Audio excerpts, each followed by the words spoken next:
nami tevin na sopi tevin kukiten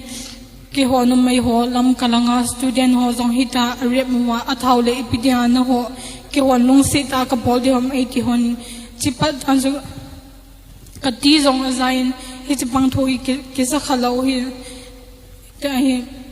chim sanga cho ai kai do ma sa hostel a chun luk ta kom pa win chun ka senior ho kan mai le ho hi karom ho chan hum theilu ne ka loi mai le ho zo si hi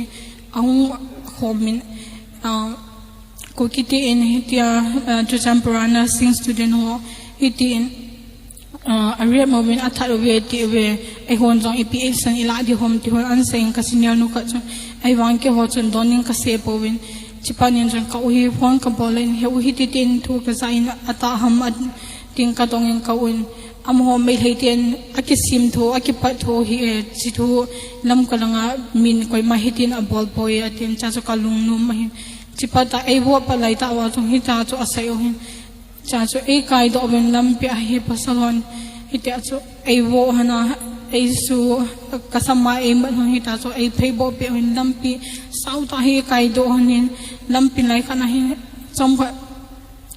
king awin thu sei to azazani ai ho chai ai wo han chipanin chun ke jong ka thu achwa ka thu hi athum ma khilain cha ju ki ka thu hi khila pan ka ti ze walin ka hi ke loading ka ti hin chai ka ka lo jong ne ka kon ho jong ai pe pe wen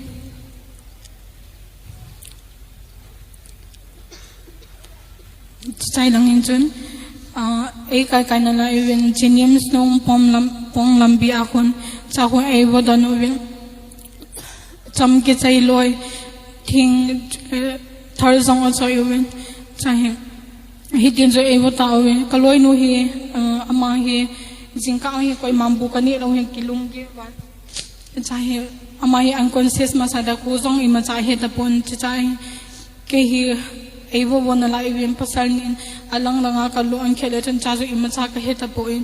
kyang ka hu athita banga hi ai da ha nu hi amo ki le wen chahe police ho hin ayung poi do hana hi jenim sa ai ko hunin sai mai le hon adong win hoya na tha hom tin adong police hong chan ale win mo ma ka ko he tin na se hi tin chun athin jong ai ki thang honin ka ing ko te ho zo se jong hin athia ai na ko